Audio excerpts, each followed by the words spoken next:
तो विद्यार्थियों, आज हम 12वीं कक्षा के लिए नाटक की रचना प्रक्रिया इस विषय पर चर्चा करेंगे, इस विषय का अध्ययन करेंगे।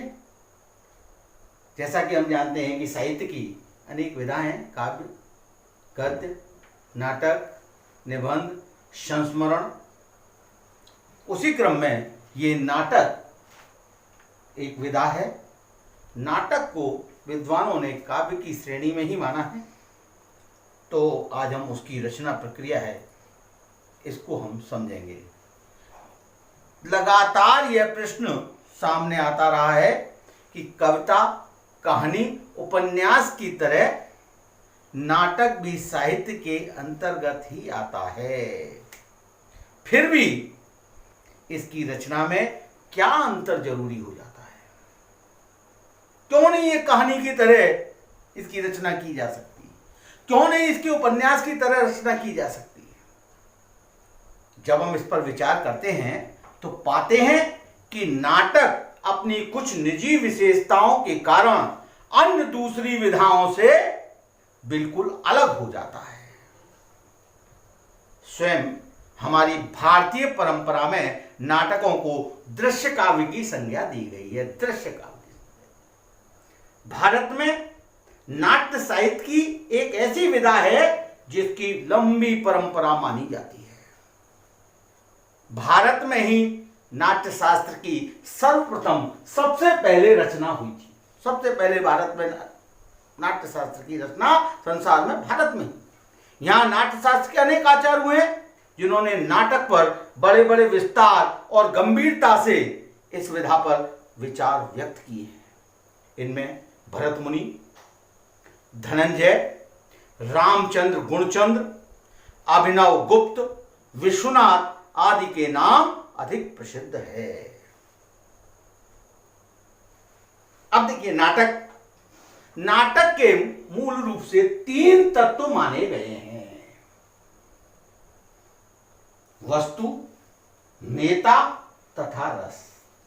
इसके अलावा रंगमंच व भाषा को भी वरीयता दी गई है। जब हम नाटक की समीक्षा करते हैं तो नाटक की समीक्षा नाटक के तत्वों के आधार पर की जाती है, और वो तत्व होते हैं कथानक, कथोपकथन, संवाद, देशकाल, वातावरण, रंगमंच, अभिनेता आदि। ये कई सारे बिंदु होते हैं जिन पर हम इसकी नाटक की समीक्षा करते हैं। तो यहां पर अभी हम 3 विषय ले रहे हैं। नाटक के तत्व, वस्तु।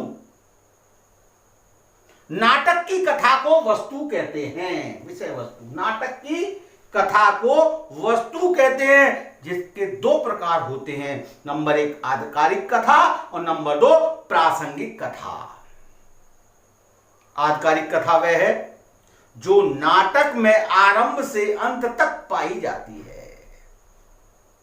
एक नाटक शुरू हुआ, अंत तक जो कथा चल रही है वो आधिकारिक कथा मानी जाती है।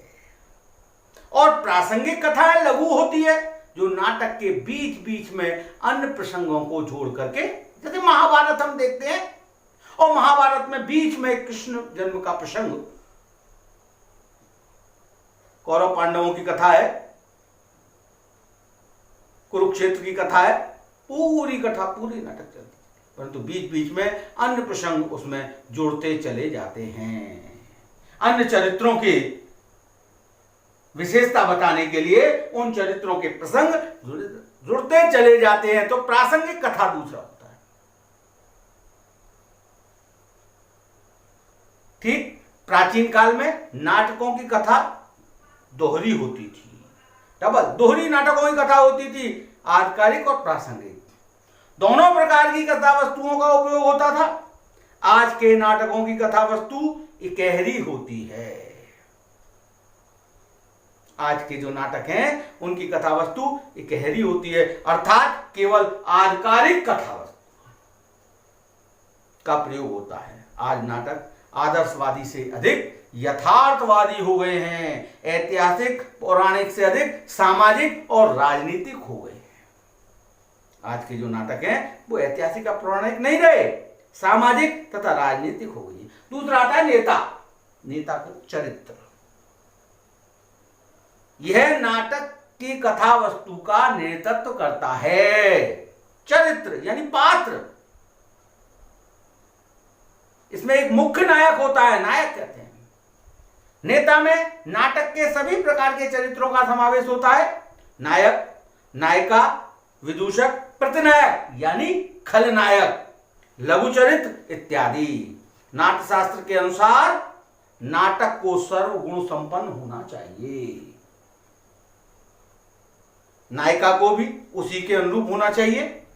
प्राचीन नाटकों के अंत में नायक नायिका की विजय, प्रतिनायक की पराजय दिखाई जाती थी, यानी सुखांत होते थे। इस प्रकार के नाटकों को सुखांत नाटक कहते हैं। किंतु आज दुखांत नाटक भी लिखे जा रहे हैं, जिसमें नायक नायिका का दुखद अंत या उसकी मृत्यु भी हो जाती है। नाटक का तीसरा महत्वपूर्ण बिंदु है रस। रस, यह काव्य और नाटक दोनों की आत्मा है, इसीलिए तो नाटक को भी काव्य की श्रेणी में माना गया है। प्राचीन दृष्टि से नाटक में श्रृंगार और करुण रस के साथ साथ वीर रस का समावेश होता था। ये तीन ही रस देखने को मिलते थे, श्रृंगार, करुण और वीर रस। इन तीन रसों में से प्रत्येक नाटक का कोई ना कोई एक रस प्रधान होता था। ऐसी व्यवस्था नाटकों में की जाती थी। नाटक के अंत में सत्य की जीत होती थी, इसलिए दर्शकों को आनंद की प्राप्ति होती थी। वास्तव में रस नाटक के अंत में सारभूत प्रभाव होता है। जो नाटक के अंत में सार के रूप में जो दर्शक पर प्रभाव छोड़ता है वो रस होता है, परंतु आज इसकी आवश्यकता नहीं है। इसके अलावा आता है रंगमंच। रंगमंच का नाटक में बड़ा महत्व है। नाटक का रंगमंच से सीधा संबंध माना जाता है, इसीलिए तो नाटक को दृश्य काव्य कहा जाता है। अर्थात जो देखा जाए, देखा मंच पर जाएगा, मंच पर जब अभिनय किया जाएगा तभी देखा जाएगा। नाटक की रचना तभी सफल होती है जब रंगमंच पर सफलता पूर्वक उसको अभिनीत किया जा सके, उसको प्रस्तुत किया जाता है। साहित्य की जो अन्य विधाएं हैं उसमें रंगमंच की अनिवार्यता नहीं होती, परंतु नाटक में रंगमंच की। अगला आता है बिंदु भाषा। नाटक की भाषा सामान्यतः सरल, सुबोध और व्यावहारिक होनी चाहिए, पात्र के अनुकूल होनी चाहिए, कविता की भाषा में नहीं होनी चाहिए, तथा देश काल तथा वातावरण के अनुरूप भाषा नाटक में प्रयुक्त हो जानी चाहिए। ये नाटक के तत्व हैं। इसके आधार पर एक प्रभावशाली नाटक तैयार हो जाता है। साहित्य की सभी विधाओं में नाटक सबसे अधिक लोकप्रिय है, क्योंकि नाटक के दृश्यों को देखकर दर्शकों को जो आनंद मिलता है वह कविता या उपन्यास पढ़कर नहीं मिलता, वह गद्य की अन्य विधा पढ़कर नहीं मिलता। समाज पर, समाज के व्यक्तियों के मन पर नाटक का सीधा प्रभाव पड़ता है, इसलिए इसकी महत्वता अधिक है। नाटक लिखते समय नाटककार को कुछ मूल विशेषताओं का ध्यान रखना पड़ता है। वो है, उसमें सबसे पहली जो विशेषता है, नाटक की मूल विशेषताओं में सबसे पहली जो विशेषता है वह है समय का बंधन। नाटक में समय का बंधन सबसे महत्वपूर्ण होता है। समय का यह बंधन नाटक की रचना पर अपना पूरा प्रभाव, पूरा असर डालता है। यही कारण है कि एक नाटक को शुरू से लेकर अंत तक एक निश्चित समय सीमा के अंदर पूरा होना होता है। नाटककार अगर अपनी रचना को भूतकाल से अथवा अन्य किसी लेखक की रचना को भविष्य काल से उठाए इन दोनों स्थितियों में ही उसे नाटक को वर्तमान काल में ही संयोजित करना होता है। ऐसा दिखाना होता है कि जैसे वो भूतकालिक कविता, वो घटना भविष्यकाल की जो घटना है वो आज ही हो रही है। यही कारण है कि नाटक के मर्ज निर्देश हमेशा वर्तमान काल में लिखे जाते हैं। इसलिए समय का बंधन नाटक का स्वरूप। काल यानी कि टेंस, चाहे कोई भी हो, उसे एक विशेष समय, एक विशेष स्थान पर वर्तमान काल में ही घटित होना होता है। सारा परिवेश उसी काल के अनुसार बना दिया जाता है और आज ही वर्तमान काल में ही उसे घटित होना होता है। जैसे किसी पौराणिक या ऐतिहासिक घटना को कहानी, उपन्यास या कविताओं में उसके मूल संदर्भ में उसी काल में रखकर भी उसको पढ़ा जा सकता है, परंतु नाटक में उसे हमारी आंखों के सामने एक बार फिर से घटित होना पड़ता है। रामायण देखा, रावण को एक बार फिर मरना पड़ा, राम को फिर वनवास जाना पड़ा। कितने वर्ष पुरानी घटना है, परंतु टेलीविजन पर जब नाटक के रूप में प्रस्तुत हुई तो फिर वही सब काम आज हमारे सामने ऐसे करने पड़े जैसे कि हम उसके दर्शक हैं और सामने मरता हुआ इन सबको देख रहे हैं। एक नाटककार को यह भी सोचना होता है कि दर्शक कितनी देर तक किसी कहानी को अपने सामने घटित होते देख सकता है। अतः समय का ध्यान रखना अत्यंत जरूरी हो जाता है। नाटक में 3 अंक होते हैं, अधिकांश 3 अंक पाए जाते हैं, जिनको भी समय को ध्यान में रखकर बांटने की जरूरत होती है। ध्यान रहे, किसी भी चरित्र का पूरा विकास होना चाहिए। समय में बांटने में कहीं ऐसा ना हो जाए कि किसी चरित्र के साथ अन्याय हो जाए, ये हमें ध्यान रखना चाहिए। भरत मुनि ने नाट्यशास्त्र में नाटककारों से अपेक्षा की है कि नाटक के हरेक अंक की अवधि कम से कम 48 मिनट की हो। अब इसका दूसरा महत्वपूर्ण अंग आता है शब्द। वैसे तो शब्द की आवश्यकता सभी विधाओं में पड़ती है। काव्य में भी शब्द की आवश्यकता पड़ती है, गद्य में भी शब्द की आवश्यकता पड़ती है, नाटक में भी शब्द की आवश्यकता पड़ती है। जितनी भी विधाएं हैं उन सब में शब्द की आवश्यकता, परंतु नाटक की दुनिया में शब्द अपनी एक नई, निजी और अलग अस्मिता ग्रहण करता है। उसका एक अलग स्थान है। नाट्यशास्त्र में वाचिक अर्थात बोले जाने वाले शब्दों को नाटक का शरीर कहा गया है। सामान्य रूप से बोले जाने वाले शब्दों, नाटककार के लिए जरूरी है कि वह अधिक से अधिक संक्षिप्त और सांकेतिक भाषा का प्रयोग करे, जो अपने आप में वर्णित न होकर क्रियात्मक अधिक हो। इस प्रकार की भाषा के शब्दों में दृश्य बनाने की क्षमता भरपूर होनी चाहिए, जिससे वह अपने शाब्दिक अर्थ से ज्यादा व्यंजना की ओर ले जाए। व्यंग्यात्मक। यह भी कहा गया है कि अच्छा नाटक वही होता है जो लिखे अथवा बोले गए शब्दों से भी ज्यादा वह ध्वनित करे, यानी जो लिखा या बोला नहीं जा रहा है उसको भी प्रकट करे अपनी अभिनय के द्वारा, अपनी आवाज के द्वारा। वो अच्छा नाटक कहलाया जाता है।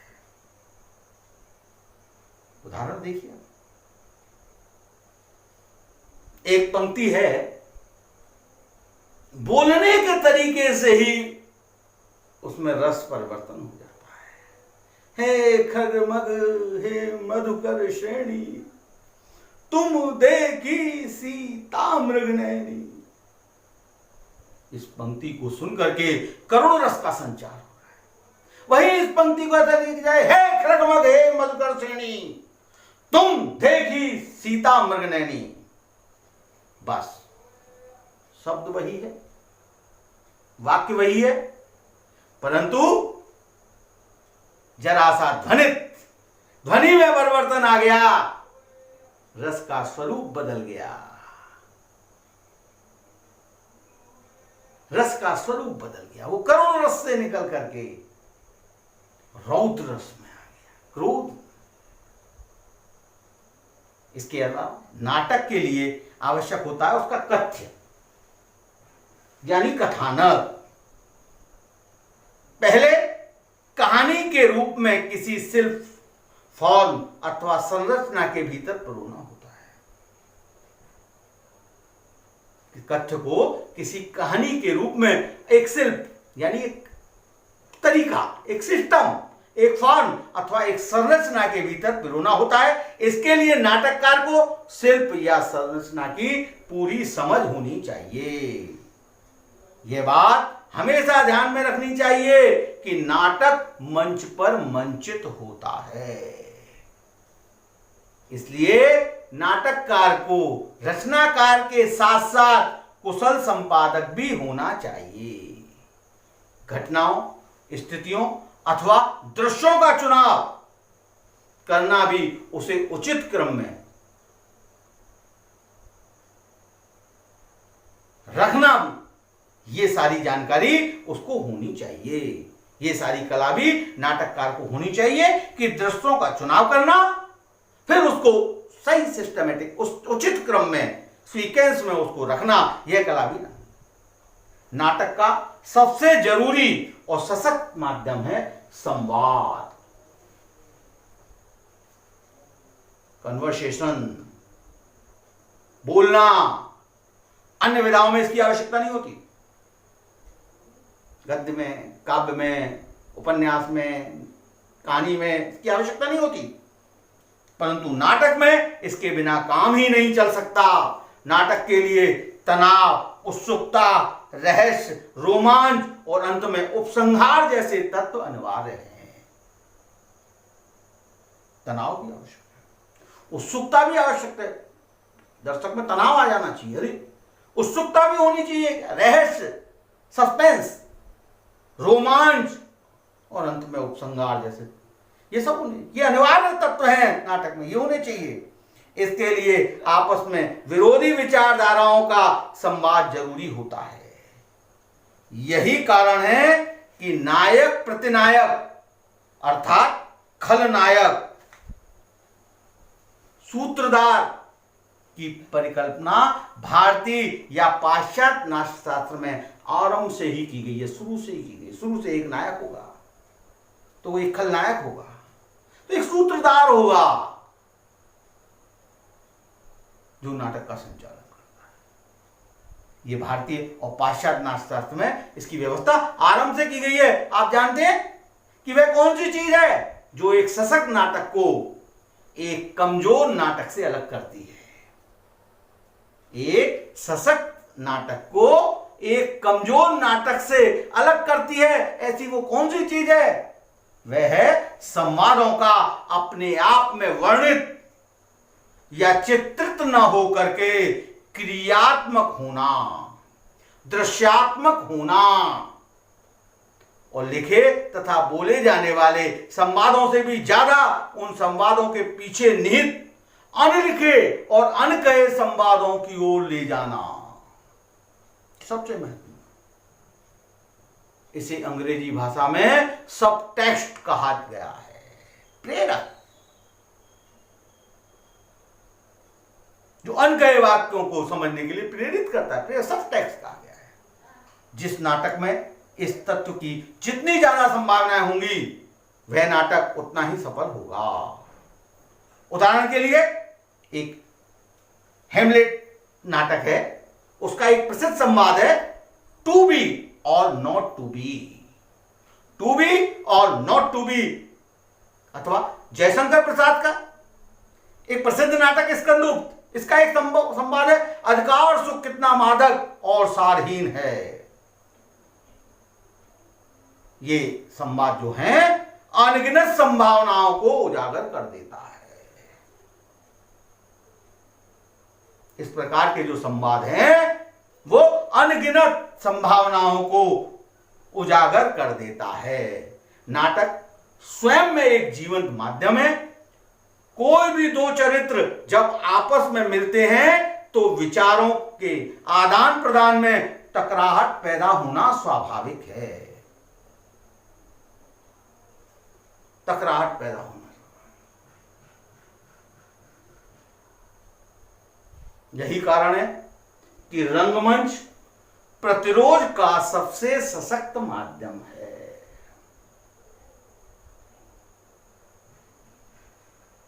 कि रंगमंच प्रतिरोध का सबसे सशक्त माध्यम है। वह कभी भी यथास्थिति को स्वीकार नहीं कर सकता। इस कारण उसे अस्वीकार की स्थिति उसमें बराबर बनी रहती है। उसमें अस्वीकार की स्थिति बराबर बनी रहती है, स्वीकार नहीं करता। एक घटना हुई, उसको स्वीकार नहीं किया, अब देखो आगे क्या, जिज्ञासा बनी रहती है। क्योंकि कोई भी जीता जागता संवेदनशील प्राणी वर्तमान परिस्थितियों को लेकर असंतुष्ट हुए बिना नहीं रह सकता। ये अनुवाद है। मजे की बात यह है कि जिस नाटक में इस तरह की असंतुष्टि, छटपटाहट, प्रतिरोध, अस्वीकार जैसे नकारात्मक तत्वों की जितनी ज्यादा उपस्थिति होगी, वह उतना गहरा और सशक्त नाटक साबित होगा। उदाहरण के लिए हम अंधा युग, तुगलक आदि नाटकों को देख सकते हैं। यही कारण है कि जब जब किसी भी विचार, व्यवस्था अथवा तात्कालिक समस्याओं के समर्थन में नाटक लिखे गए, वे कभी भी बहुत दिनों तक चर्चा में नहीं रहे। बहुत दिनों तक चर्चा में नहीं रहे।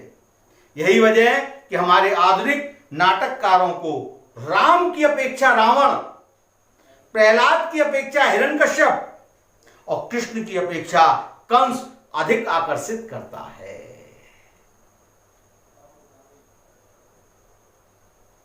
हम नकल करते हैं रावण के हंसने की, कंस की गतिविधियों की। यह अधिक आकर्षित करता है। ये शाश्वत सत्य है। नाटक लिखते समय यह भी अत्यंत जरूरी है कि नाटक में जो चरित्र प्रस्तुत किए जाएं, वे सपाट, सतही और टाइप्ड ना हो। सपाट, सीधे साधे ना हो। जिस प्रकार हम अपनी रोजमर्रा की जिंदगी में किसी भी व्यक्ति को केवल अच्छा या बुरा नहीं कह सकते, उसी तरह नाटक की कहानी में भी चरित्रों के विकास में इस बात का ध्यान रखा जाए। इससे स्वाभाविकता आती है। बहुत ही ज्यादा अच्छा दिखा दोगे तो अरे,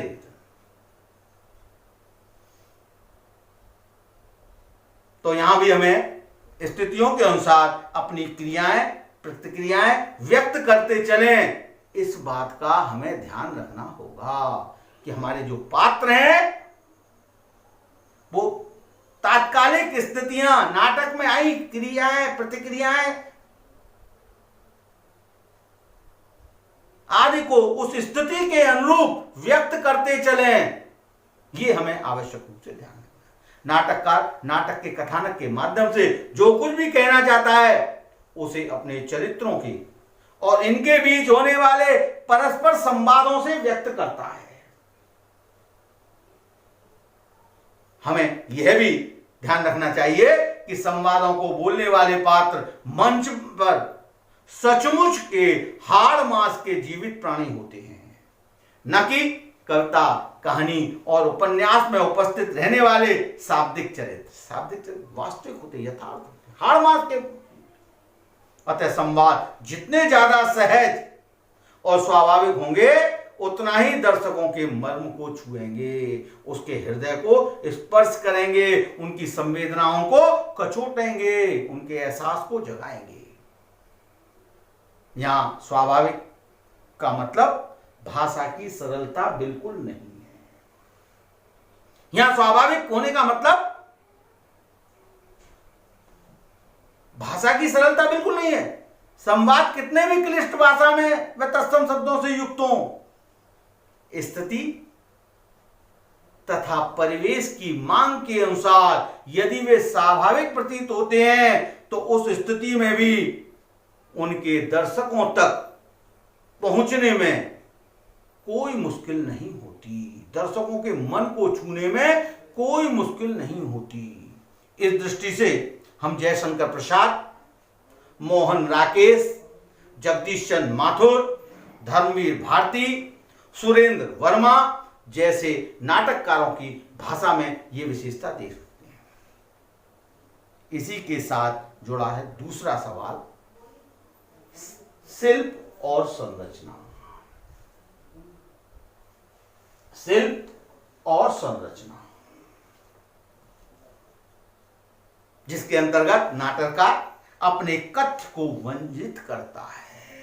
जो कहना चाह रहा है वो शिल्प और उस संरचना के अंतर्गत प्रस्तुत करता है, यानी प्रकट करता है।